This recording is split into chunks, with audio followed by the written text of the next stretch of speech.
Good evening, Chelsea fans. Chelsea Waves is back with another episode as Chelsea stall in the Premier League to end a four-game winning run, with Leeds snatching a draw in unlikely circumstances. But the Blues got things back on track with a routine win over Hull in the FA Cup to make the next round and enter the hat for the draw on Monday night. We'll review the week just gone and look forward to Burnley at home at the Bridge next Saturday at 3 p.m. with a rare midweek off for Chelsea. We'll also be discussing the nature of modern fandom and the rise of hate watching as a concept in the UK, of which I am very guilty. Let's jump into it. Hull nil, Chelsea 4. Revenge is sweet for Rosenia back in Yorkshire in the FA Cup as the Blues sweep the Tigers with Turkish owner Ilichai, who I believe sacked Liam, watching on. Relaxing Friday evening viewing, Ryan? Largely quite relaxing, since you ask. Yes, I've had higher adrenaline and slightly more concerning experiences as a Chelsea fan than on this occasion where we quite easily dispatched Hull, despite a few shaky moments in the first half. But ultimately, the highlight from this is job done in the hat for the next round, and slightly more pleasing as a takeaway from this game is just seeing our ability to dispatch and see off lower opposition in better style and more convincing manner than we were doing under Maresca, I think. Citing two games in particular from this season, the Lincoln game, which was a monumental struggle against League Two opposition when it really shouldn't have been. I can't recall if they were League One, League Two, but massively struggled there and got out of jail really with Tyreek George of all people just pulling us back into that game. And Cardiff, which ended up being a 3-1 win, but was so very far from convincing this time against League One opposition. So to take on Hull, who are no mugs, they've in amidst a transfer ban actually, amid some turmoil off the pitch at the club. But were clearly very tenacious and up for the occasion. The weather was brutal and would have been a baptism of fire for certain players who were not used to that. In particular, Esteval. But I think Rossini got his lineup right once again with this game after a few shaky decisions at the start of his reign as Chelsea manager. Moderate levels of rotation, but with some mainstays in the team versus Maresca, who I mentioned before, where we tended to see sort of a wholesale A team and a B team, which never really worked beyond the Conference League. James coming back into the team, getting his minutes back under his belt, the settled midfield pair, Caicedo and Santos, which is obviously great to see, but also slightly concerning that we don't have the wherewithal and the resources right now to rotate, in large part due to the, well, I'm going to call them freeloaders, Lavia and Esugo, sitting in the medical room taking Instagram pictures of themselves and laughing it off. But anyways, that's a topic for another day. And an overdue start for Esteval, who's for a number of reasons not managed to gain consistent time on the pitch in recent weeks. A couple of areas obviously to call out in this game. Pedro Neto in a new position actually as a central attacking midfielder right behind Liam Delap, which ended up being a bit of a masterstroke actually for Chelsea and demonstrating his clinical finishing, which I think is often lost when he's coming in from wide right positions where the impetus tends to be on him to cut in and cross or beat a man and cross with his right foot, and we know that works in mixed results. He struggles on the left wing to do anything given the fact he's left-footed and becomes a bit one-dimensional there. But I do think this central position that Rossini has identified for him maybe does accentuate some of the more positive characteristics he's got. I already love Pedro Neto, but he has been struggling a little bit in recent weeks. Liam Delap, I know you want to speak about him as ever, George, but he had a total brain fuzz. Let's put it that way, for that moment in the first half where he, like most of the Chelsea fans, assumed that ricochet was going right in, but lacks the awareness to, of top players with a good mentality to just get the job done and then ask questions later and dillying on the ball and unbelievably turning around to the ref with his finger in the air. Unbelievable. More question marks there, but I think he did largely redeem himself in this game with the three assists, unlike Garnacho, who was absolutely shocking once again. We we say potentially Liam Delap found his level against Hull, his former club in the Championship. Garnacho doesn't even look capable of beating a man at this level. I think there was one moment which has made the highlights real, but apart from that, not good, not good. We called him League One Liam. I'm gonna add low IQ Liam here. I know he's been praised for mental maths in videos off the field, but playing to the whistle as a professional footballer honestly shouldn't be beneath anyone. And ultimately, that's been a bit of a theme for Chelsea this past week. Talk of redemption with a hat trick of assists, not for me. I think assists as a metric is very much a recent phenomenon, and I'm not sure any of those were particularly high level or worth acclaim. But as you stated, Pedro Neto in with a hat trick in the number 10 role simply has to be the headline for this week. Much needed confidence boost, as you say, amidst the criticism, some warranted, some potentially not. It is really interesting, as you say, this shift to that number 10 role. I think there's been a lot of talk of Esteval potentially playing there for the time being or in the future and potentially seeing himself in that number 10 berth going forward. So I'm surprised, particularly in Cole's absence. I think we've seen him enjoying the sun in Dubai over Valentine's weekend to see Pedro Neto getting it done in the sheeting rain.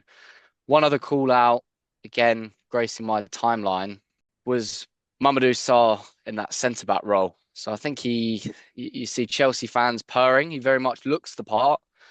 Coming in at 6'4", I think he looked comfortable with both feet. Clocking up a lot of passes, happy to sort of manipulate and control the ball. And we saw that passing range exemplified with an exquisite ball to Esteval, which he really should have put away. But obviously, an element of Hull tax here. But do you think we can read much from his showing? And do you see future starts in the league or potentially just a cup run for the 20-year-old for the time being? I like his profile, and we've severely lacked height in this team. Even some of our, existing, albeit limited, centre back options, the likes of Trevor Chalobah and Wes Fofana are hardly, aerial dominant, I think. So much welcome profile to enter into our options at centre back. He looked good. I'm not going to read massively into it. It's a pretty ideal circumstances for him to get started. There were a couple of occasions where he was caught slightly out of position, and one instance in the first half where he was rolled by the Hull attacker and probably should have got a yellow for pulling him down, but a good performance and really excited to see more. I think it could be a shrewd piece of business recalling him and not getting Jeremy Jacket Potato for 65 million and adding to our woes in the transfer market. Just a final topic on this game, George, and it's going to be one we're going to have to monitor closely over the next few weeks. But Joel Hatto, I thought he looked pretty good. He's got a pretty unique style. His close ball control isn't always brilliant, and he looks like he's on the cusp of losing it on a few occasions. But he's so agile and so swift that he manages to keep it in his orbit, and he's showing better positional awareness, particularly in those defensive positions. He's getting forward. He looks a bit more natural when he's not being forced to invert the entire match, which we saw on the few occasions where he did play under Enzo Maresca. But I think it's just positive to see players get chances, young players get chances. Josh Achiapong coming on doing a good job as well. After all that frustration under Maresca, where, one bad half, one not brilliant performance, and you are ousted for the next 6, 7 weeks. So yeah, really, really refreshing. And in light of Cucurella's injury, I think Joel Hatto's this is your time. Absolutely. I think I've read as many as 6 games. Could be the length of Cucurella's duration. So a key player for us. We're going to need Hato to step up. And I think particularly with this newfound left wing role for Enzo in the side, we'll see whether that continues in the league. This is going to be a really good chance for Hato to kind of kick on and right the wrongs of his early Chelsea career. Sadly for me, there seems to be a portfolio of shocking Chelsea showings, for which he seems to be front and centre. So I'm hoping that he can right the wrongs and that Chelsea can continue to kick on and on this positive run with him contributing and really gaining in stature for this side.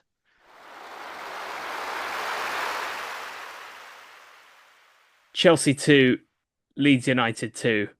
Going so well, the Blues, carrying forward the positive momentum from the previous four Premier League fixtures, about to make it five in a row, all squandered in 6 dreadful minutes. Some questionable defending, some even more questionable refereeing, and ultimately questionable finishing right at the end.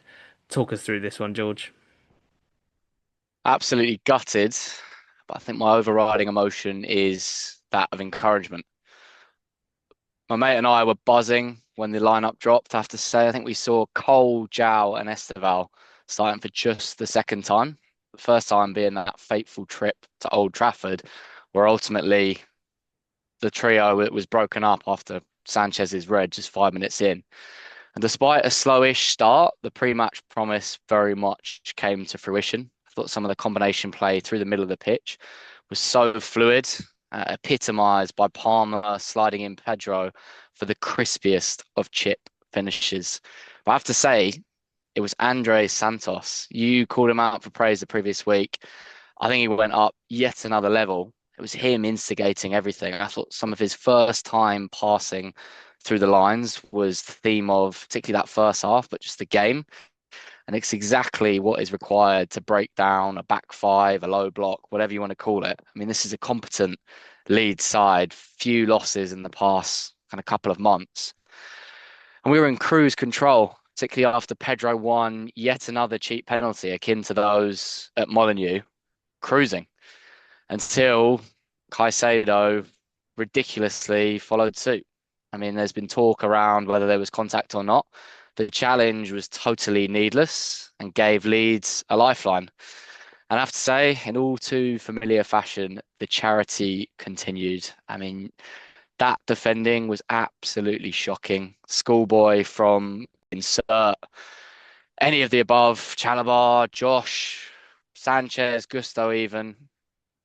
I mean, the theme of this past week, play to the whistle, to kind of let Leeds inexplicably level within an instance. 5 minutes of madness, as you say, was just sickening. I will give credit to the players for kind of rallying, regrouping for that last 20, carving out yet more sort of gilt-edged chances, all culminating in that Cole Palmer miss. I have to say, I'm not sure there's many, if any, I'd entrust more in world football to score from there. It does happen to the very best of us. I actually had the pleasure of line bike riding past Liam Rosenia a couple of hours after full time. The message from me was I thought it was a top performance, I say. Unlucky slash naive with the defending, but I thought Chelsea's play was very fluid, great to see, as seen by the XG. And Cole himself was almost back to his former self for me. Much improved. Yeah, it felt like almost the perfect 90 minutes, didn't it? Bar six of those. So I think the overriding theme has to be, improvement and positivity off the back of that game, despite, looking at it on the face of it, it's two unbelievably huge points dropped against relegation candidates who've taken 4 points off us this season. So not great in terms of the outcome there, but yeah, more positive signs, and I think Liam Rosenior's starting to have the desired impact on this squad. And thank you for calling out Andre Santos once again. I thought this was his best performance by a country mile for Chelsea. He just stepped it up, went up one or two gears once again in this match, and it was that sort of progressive passing that we've been so starved of massively in the last few years, just pushing the ball forward, breaking the lines, which Romeo Lavia tended to provide to us, but we've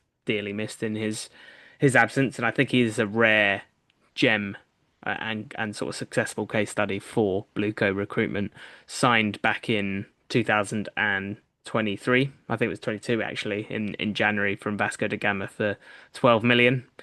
Fast forward 3, 4 years later, and he's probably worth about 80 million now as a centre mid. So I think more of that, please, and less Axel Disasi, Benoit Badiashile, etc.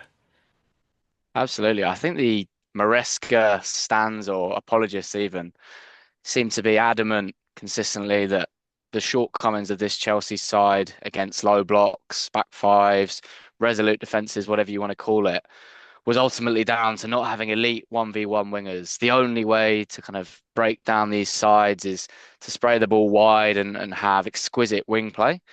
But I thought this showed another way. I think particularly with that Enzo left wing position, we really exploited Leeds right down the middle of the pitch. I think you saw, even with that first goal, just how easy it was. Palmer sort of probing and playing a very simple pass through a back three, back five, and just show there are spaces, there is a way beyond sort of recycling the ball, spreading it wide, and relying on crosses or even set pieces to break down a side that, let's have it right. I think Leeds, beyond that kind of crazy game at St James's, and yes, losing to Arsenal recently, have had a pretty strong run of performances, at least not losing many games for the last kind of 2 to 3 months. And I thought we dominated them, in honesty. I mean, XG attests to that, but I mean, Declan on the pod and his dad both agreed that Leeds kind of really got away with one there. But as you say, top five implications of those drop points, particularly with that late Villa winner against Brighton, just when you thought they were sliding. Liverpool with an impressive result at Sunderland, breaking their unbeaten run, really didn't go in our favour. So you've just got to hope that that improved showing is going to be enough that going into this tough run of fixtures that we can focus the minds, eradicate the naive schoolboy defending, and say look to kick on. We're going to be competitive, but can we keep it tight in those key moments? We mentioned him in the whole section, but did you not find it pretty revealing with Chelsea obviously at 2-2 in desperate need of a late winner that Liam Rosenior didn't even consider turning to Alejandro Garnacho in our moment of need. I think we're probably at a stage now where he's disregarded him as a viable option for us moving forward, and that's almost certainly the same in the case of Jamie Gittins. So once again, as we've said, 90 million squandered, two gambles on raw players, different profiles to occupy that left wing position, and we're left, back where we started in need of probably two credible options in that position. Yeah, I mean, to reiterate, seeing Enzo starting on that left tells you everything you need to know. Um, Ultimately, both of those are playing for their futures. There's enough games in the run-in. There'll no doubt be injuries. Now is the time to kick on. Otherwise, a berth at Strasbourg undoubtedly awaits. I was discussing this recently. I could probably see Jamie Gittins getting used to the notion of a loan to Strasbourg, but imagine Garnacho. I think the fortunate thing is he'll always have a market. There'll be someone in Spain that will take a gamble on Garnacho, the likes of Valencia, Sevilla, albeit it will be at a loss for Chelsea. I think at least with Garnacho, we said at the time there should at least be an element of value retention. He does have track record in the Premier League. It was a competitive price point for resale, as you say, whether that be at home or abroad. But I mean, Jamie Gittins coming in at 55 million. I watch his Dreadful. performances and he looks significantly inferior to a post Achilles rupture Callum Hudson-Odoi, a player that we let go for 2.5 million. Admittedly, wage pressures were present there. But I think it's a really sad indictment of Chelsea's recruitment to date. Our theme for the week. George, I don't know if this is necessarily a new trend, given I've spent the best part of the last 20 years watching the likes of Arsenal, Spurs, Man United, and clamouring so desperately for a loss. But with the rise of X, formerly Twitter, I think this concept of hate watching has just been absolutely supercharged. With the age of endless memes, clips, and compilations, the fan experience has reinvented itself somewhat. I'm really fascinated to hear your theory here, George. I say just the thought, the process was kickstarted by your assertion last week that the hysteria following that Chelsea loss, both from Chelsea fans and rivals, was just off the scale. And as you mentioned, kind of dislike for rivals is nothing new. It's as old as time. But I do think this hate watch term, as you've just touched upon, is an increasingly prevalent phenomenon in modern football, a sadistic trend that is undoubtedly heightened by social media and particularly X, as you say. I actually think that monetization of clicks engagement model that Elon Musk has implemented just makes it ever present and ultimately inescapable.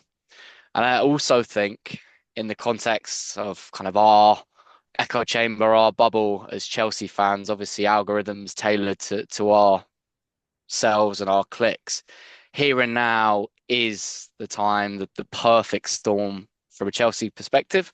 I think while it's critical, important, Chelsea's pursuit of Champions League football doesn't quite kind of quench those dopamine desires. We have won it all at the end of the day. But I think the respective fates of those two London rivals, Arsenal and Spurs, on the other hand, is, say, a perfect storm. So you've got Arsenal in hot pursuit of an elusive title, 20 years of pain, but sort of that particular recent previous for bottling. And then now added into the equation, you have got the unthinkable for Spurs, that very real threat of relegation for alleged top six side, best stadium in the world, incredible facilities, talk of prestige, etc. I mean, let's start with that one. Let's start with that kind of question. An Arsenal title bottle or Spurs getting relegated? I Which was, would you prefer? I was just about to ask you that actually. You've read my mind. It's a fascinating dilemma. I think I don't need to think too hard about this, to be honest. And I probably would regret this 2, 3 years down the line, but I would probably rather an Arsenal title bottle than a Spurs relegation.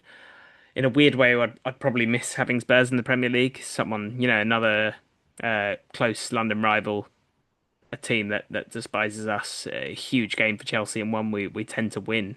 So if for no other reason than 3 Point Lane, I would miss them. And the sheer delight that I would gain from Arsenal bottling this from this huge vantage point they've carved out for themselves. It feels like now or never for Arsenal, and I can't see Man City really catching them up. Um, it would be sensational, so I'm going to go for that. It's a really interesting one for me. I think statistically going into the season, that Spurs relegation, I said unthinkable. It is statistically by odds far more sort of improbable. But I think sort of in tandem to that noise, the kind of inescapable noise that Twitter brings, lauding that title, say, in person and online, does feel a horrible prospect. But I say, as a data man myself, I think I would have to go for the Spurs relegation. I think that Arsenal title, whether this year, I know it would be an accumulation of bottles. Maybe they would be the straw that breaks the camel's back. Were they to fail once again, could it all fall apart? But I do feel like an Arsenal title is inevitable, whereas Spurs relegation is just completely out of the question. It would just be insane. I just think it would be all timer in terms of meme content, seeing that crazy stadium at minimal capacity going into the championship. Do you think you get more joy out of a standard 3 p.m. home game Chelsea victory over, let's say, Burnley or lower league opposition than an Arsenal loss or even drop points in crucial circumstances? It feels sometimes like I get equal part joy from both, or even more sometimes towards Arsenal, depending on the nature of their game. Feels odd to say, but it is true, I feel for myself. I'm glad you brought Chelsea into the equation. I think standard 3 p.m. win, as you say, there's that expectation. You're sort of expecting the result. Even as a match going fan, particularly us kind of conditioned by success in recent years, potentially a standard win isn't enough. Seeing Arsenal kind of drop points against Brentford the other night, the pain on the timeline and amongst colleagues in the office was definitely one of enjoyment. The fact that we've been starved by some big top six wins. I mean, obviously taking a top six clash win for Chelsea, particularly an away one in the league, we've been crying out for so long now, and I have to prioritise that over shortcomings for competitors. But bringing Chelsea into the equation, so we mentioned the Arsenal bottle you'd have over Spurs going down. Would you take an Arsenal Premier League bottle with Chelsea missing out on Champions League in tandem? You know what? Probably yes. Um, I probably would if there was some sort of insurance for us with a an FA Cup or something to soften the blow. But I do think it's just such a prominent feature of my own experience as a fan that I want Arsenal not to achieve almost as much as I want Chelsea to. I mean, there are limits within that. Obviously, I wouldn't trade that for, Chelsea bottling a Premier League title, and Arsenal not winning a Champions League. But in that particular dilemma that you presented there, I would opt for probably Chelsea missing out and Arsenal bottling. That would give me more joy. As damaging as it would be for this Blue Co project, I think I'm inclined to agree. I think, as you say, we have been conditioned by success. We have won it all. Um, we've played Champions League football many times. So it's great to have it back at the bridge. It needs to be a mainstay if we're going to kick on, attract the best players, etc. But I would be tempted to agree. However, I'm going to take it one step further and say, hypothetically, come Saturday, the 11th of April, Chelsea hosting Manchester City at Stamford Bridge. There's one thing, that kind of ultimatum, the final outcome. But could you slash would you cheer on a City win at the Bridge, akin to some of those Tottenham fans with that fateful Heung-min Song miss? Gosh, I didn't realize that fixture was on the horizon at crunch time. Uh, my honest view is that Man City will be out of the Premier League race by that point. I don't think they've got the ability to sustain this winning run that will be required to get them over the line against this winning but ugly Arsenal machine currently under Arteta. But let's assume for the purposes of this debate that they will be in contention, and let's say there's 3 points in it. I don't think I've got it in me to actively cheer against Chelsea. I don't think Spurs fans were necessarily doing that. I think they were paralysed by confusion, to be honest, on that occasion. They didn't want to lose, but they didn't want to win. It was a real conflict, and I could see why totally for them. Like they weren't going to do anything anyway with their season, and Arsenal winning the league would give them far more misery than, you know, uh, missing out on top 10 or whatever they were in contention for at the time. So no, I couldn't in any circumstances, I think, actively wish for Chelsea to lose. There have been times where I want a manager out, and I can see the greater good. Probably hit that point under Maresca, to be honest, but never want to lose. I think we're in agreement there, particularly as match going fans. For what it's worth on that title race, actually having a flick through the fixtures, I do think ultimately Chelsea could have a pivotal say. I think Arsenal, as you say, still favourites for me, but they do go to the Tottenham Hotspur Stadium, followed by Chelsea's visit to the Emirates. So I think 6 points there, and it's plain sailing. I think we have a real chance to dent their fate and ultimately affect the title race with that home tie against Man City. I'm with you. I can never kind of cheer an opposition goal in attendance at the bridge. And thankfully, while near the accommodation of the season, it isn't right at the death. So we will not have that definite outcome determination playing out in front of us. When is that Chelsea Arsenal game at the Emirates? Is it March the 1st? Correct. Gosh, that feels huge. Sunday, 4:30. Five at the back. Real opportunity there to dent our rivals. I'll be at that game, eagerly awaiting that, but also terrified.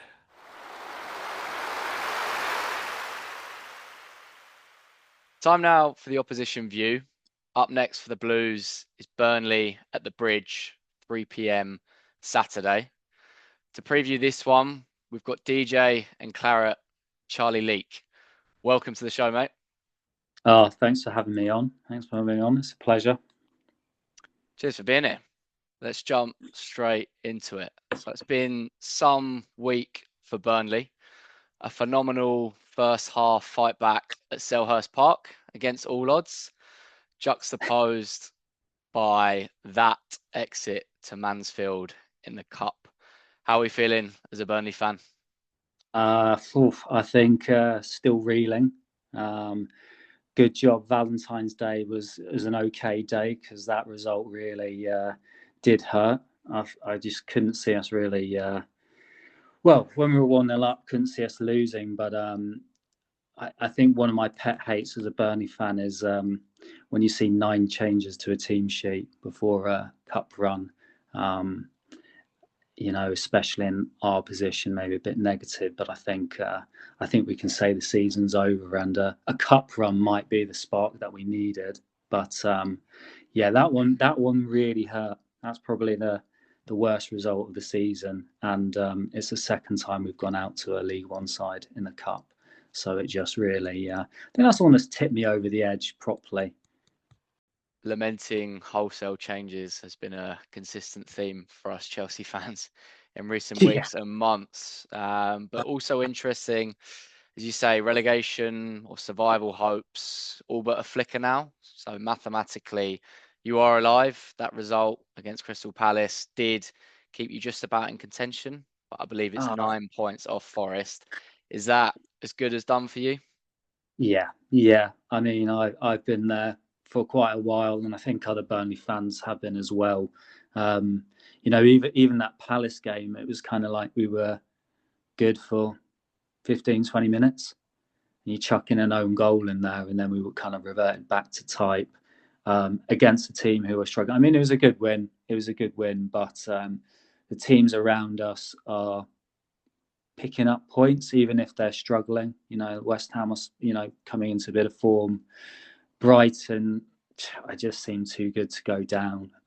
Spurs, it would be hilarious, but they, unfortunately, maybe a bit of a new manager bounce, and even if they didn't, I think they're still nowhere near. So, I just don't really. And Forest similar. So, I've kind of given up the ghost a while back. I think a 2-2 draw with Spurs a few weeks ago was the one that really felt like the final nail in the coffin. 2-1 up and then conceded in the last few minutes against, a bit of a joke of a team. Sorry to the Spurs fans. I think they'll probably agree. As will we. Yeah, I think I have to agree. I mean, having seen West Ham, particularly at the Bridge a couple of weeks back, those sides are sort of really finding form. There's been talk that 18th place side to go down will potentially be the best ever. And I do think, look back the past couple of seasons, there's been that trend of all 3 promoted sides being relegated. So promising to see that Sunderland and Leeds have made the cut. I do think that Sunderland-esque outlay. I mean, you guys looking through your transfers in the summer, you did spend a significant sum, best part of 100 million, but it feels as if a Sunderland-esque outlay pushing sort of 200, but particularly attracting top players with kind of Champions League experience, the likes of Xhaka, Mukiele from PSG, seems to be the new benchmark to survive, and I guess in their case, sort of semi-thrive. How did you see that summer? Did you have optimism coming in, or did you know it was going to be a battle? You know what? I actually did have a little bit of optimism, but sort of you reading some of the names there. I mean, I can sort of go through some of the names that we've signed. Broja, re-signing Ashley Barnes. Obviously, he wasn't really, part of that 150 million outlay. Twanzebe. There was a few random players who maybe they would, maybe they wouldn't work. It felt like, there's not much to lose on some of these players, but none of them have really worked. I don't think any of them have, to be honest, any of the new signings. So it's been a bit of a flop in that department. And just to go back on one of your previous points, actually, about the 18th position, I was just looking before this call, and we actually have more points now than we did under Vincent Kompany at the same time last season, which is really interesting, and kind of alludes to the fact that I don't think Parker should go, but yet it feels more negative than it did under Kompany then. So it's quite an interesting sort of position we're in. But yeah, the signings, I think the signings were quite pragmatic, which is kind of the Burnley way, to be honest. We don't really sack managers, kind of understand where we sit in the football pyramid, and sort of, you know, being a yo-yo team for Burnley is actually quite a good position to be in. So, you know, probably not breaking the bank is a sensible policy, because if any of these players do work, then great, you know, gets Prem survival, maybe a good sell-on fee, and if they don't, there's not major damage done. So I don't really mind it from that regard. And then from a January point of view, it's difficult. You hear the Alan Paces say, you know, a lot of signings fell through. Maybe they did, and maybe they didn't. It's always going to be difficult at that time, and we're looking relegated by then. So, do you really want to commit? I think we're already starting to think about the Championship then, to be honest. And I'm not that mad at that. It's more just how it's progressing is more infuriating. I mean, I'm still hurting about these cup runs. It's just like, yeah, it annoys me. Understandable. No, I think that's a really interesting point you raise around kind of the comparative optics between Parker and Kompany, as you say. I do feel that Burnley have been plucky, competitive under Parker. Potentially started to leak a few too many goals of late. But I, obviously, given his Chelsea links, I'm happy to see a side keep faith with a manager. And it would definitely be interesting, as I say, whether he is primed and positioned to go again in the Championship, or how that develops. Yeah. I mean, the start of our season was really hard. We had United, City, Liverpool, Arsenal, Spurs, Sunderland, Villa, all within sort of like a bunch of the first like 10 games maybe, and we lost late on to Liverpool, where we were down to 10 men, lost late on there, lost to United 3-2. There were another couple of other close results in there, not City, because we always get smashed by them. But yeah, I think by the end of that run, some damage had been done. We were playing quite well. We were still playing quite well then, and still being competitive, and even going into, I think like going into November, I was still feeling pretty optimistic. And then we lost 3-2 to West Ham, and that was one of the real first sort of heavy blows. You know, that sort of 6-pointer in inverted commas against a team who were really feeling it, really under the hammer, under pressure. Yeah, like it. Something like that. But we should have beaten them. They were on the way down, and we still were showing a bit of fight. And I think from there, it's in danger of the wheels could just completely come off, and it gets a bit embarrassing. I do recall Jadon Anthony sort of banging it in early games of the season, but you bang on. I think for a promoted side to stay up, you got to fly up the blocks, get the crowd up, just like Sunderland have. And wasn't fully aware at the time of that tricky run for Burnley, but I can definitely see that having an impact. So we've had your kind of close view on Burnley. What is your sort of take on the circus that is Chelsea FC in 2026? I mean, it's pretty hard to get a handle on it. As you know, I don't study in depth, but I just find it very interesting as a neutral. It's a model that I don't know, is any other club doing this? Like the sort of strange rotation of players, the signing of people like Jamie Gittins, and then where does what's the sort of purpose there? I feel like I can't understand how a club can spend so much money and I still feel like it's lightweight up top. But then sometimes I watch João Pedro and it looks like it's could work and it's good. I don't know. Flattered to deceive. I can't really tell. Is he worth the money? I struggle to believe it. But when it's going okay, it looks kind of like it could work. I know. I don't believe it. I know. I just think it's strange you don't have a striker, to be honest. Everything else seems fine. Interesting. I'm totally with you on the outlay. I mean, the approaching kind of 2 billion now, and they're a big 2 hold. billion. Yeah, a lot of player trade in there, whatever you make of it. But ultimately, as I say, we are miles off a title charge. What I will say, however, is João Pedro of late has been kind of reaching the heights that we were hoping for. Leads us on Of late. nicely to predictions for Saturday. How's the game going to play out? And let's have a final score. Well, I think one of the best games I've ever been to was Chelsea away. I think we won 3-2 one of the opening days of the season. That's definitely not going to happen here. Unfortunately, I can only see this going Chelsea's way, and I'm feeling like it could be a bit of a pumping. So I'm gonna go for a restrained 3-0. Yeah, I mean, confidence is probably at an all-time low, I think, as a Burnley fan. So, yeah, I'm going to have to say 3-0 Chelsea, unfortunately. I'm inclined to agree. Some positive news for yourself is that we have been conceding the cheapest of goals of late. So I do think Burnley will score, but I'm going to go similar 3-goal scoreline. I'm going to go 4-1 Chelsea with João Pedro on the score sheet. My only kind of hint of negativity is footage emerging this week of Cole Palmer and co partying in Dubai on holiday.